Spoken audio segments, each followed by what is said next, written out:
Hi, Gail here. Before the episode starts, I just wanted to talk about two things.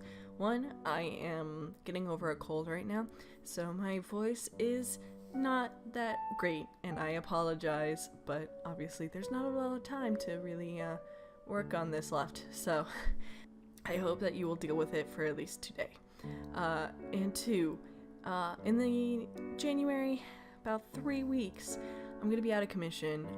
My fiance and I are moving to a new location.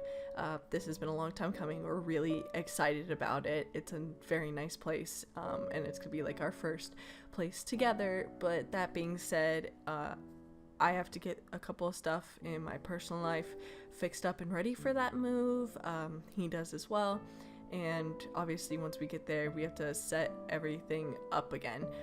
Which shouldn't take too long, but that does mean that obviously I can't record and I can't be working on videos. I might get a couple scripts written for some fun things I want to do in the future, but I hope that you will be patient with me and give me those 3 weeks so that hopefully I could get started on some videos that are a lot of fun. I noticed that a lot of people saw my Delta Room video and I am super excited about that. I'm happy that a lot of people seem to want to see what that was about.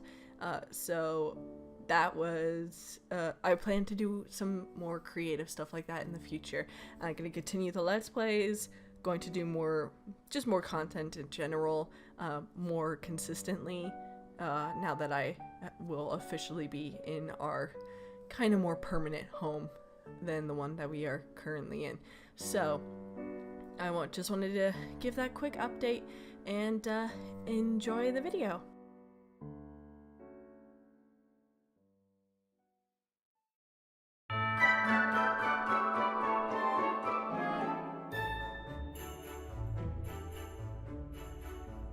It's that time of year again. Theoretical snow is falling, family is curled up next to the fire with hot cocoa, and our favorite YouTubers give us their various forms of top 10 videos.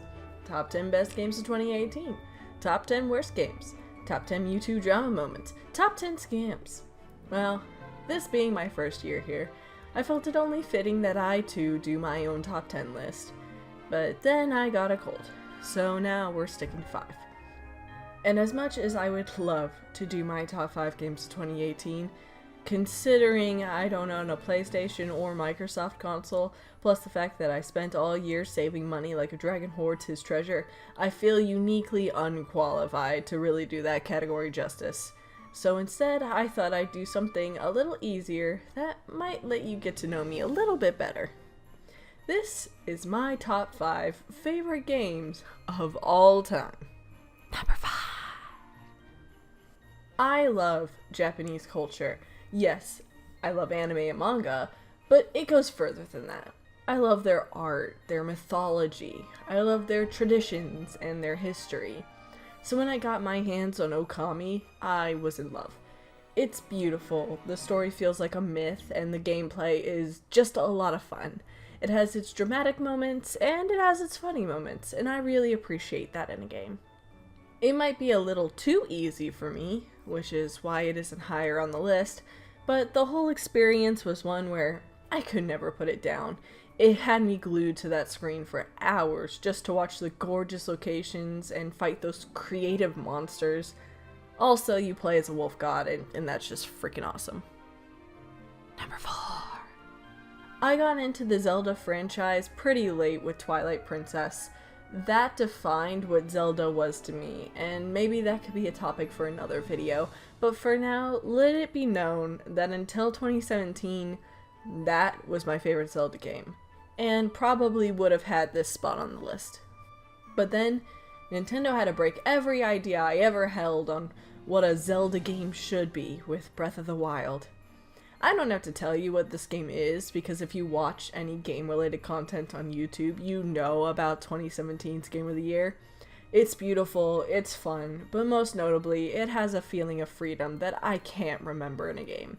It's wanderlust, that feeling that you just want to go, not because someone told you you had to, or because there's an item that you need, but just because you want to. It's that feeling of discovery and curiosity, and I just can't get enough of it. Number 3. This one is my curveball, and to be honest, I had trouble deciding where to put it in this list because, well, the reason I like it is kind of weird. If you were watching Markiplier, Cryotic, or PewDiePie, oh god, 6 years ago. Man, I feel so old now. But yes, if you are an OG fan of these guys, you'll probably remember a little RPG horror game called The Witch's House. The Witch's House is simple, scary, yet kinda cute, and it can be beaten in about 25 minutes if you know what you're doing. It isn't what most people think about when they think about good games because, well, let's be honest, it's an RPG Maker game, and those don't have great track records. But I love this game so much because while it's short, it's full of delightful horror elements and story. Every option you get leads you to something interesting, from secret diary entries to new death animations. It's legitimately terrifying sometimes, especially when you are being chased. But what I love about this game most of all is its endings. There are 2.5-ish endings really. Both are just different perspectives on the same ending, but once you see that second perspective, once you know the whole story, the whole game changes. Everything you did has new meaning, everything you've seen has new importance. It's just like the original M. Night Shyamalan twist, making a second playthrough show you so much more than your first run. Everything this game does has impacted what I believed a small game could do with such limited assets. So The Witch's House has earned a special place in my heart. Number 2. This one might be cheating a little bit, but this is my list, and it makes sense to me, so deal with it. If I have loved, lived, and breathed one thing over everything else in the world, it's Pokemon. I adore it. I cherish it. These games are my childhood, so I'm just putting them all here so that the entire list isn't just Pokemon titles. I love the adventure, the cute Pokemon that travel as friends, the easy but complex battle systems, and the general feeling of wonder as you explore this whole new world you live in. Yes, they can get childish, and yes, sometimes they are a bit easy, but I don't care because these games are always fun. I never fail to smile, even after 50 run-throughs. There is practically endless variety in what team you take with you. There is always a colorful cast of characters, and every entry adds more to the world and the interactions you can take with your Pokemon. And it even has enough flexibility that you can do fun runs based on your own rules, like Nuzlocks and type challenges. There is love in this franchise, and I'm always excited for the next installment. Number 1. After all that talk of childhood game franchises and games that changed my view of games, what could possibly top that? What could possibly be? Wait. Do you hear something? It sounds like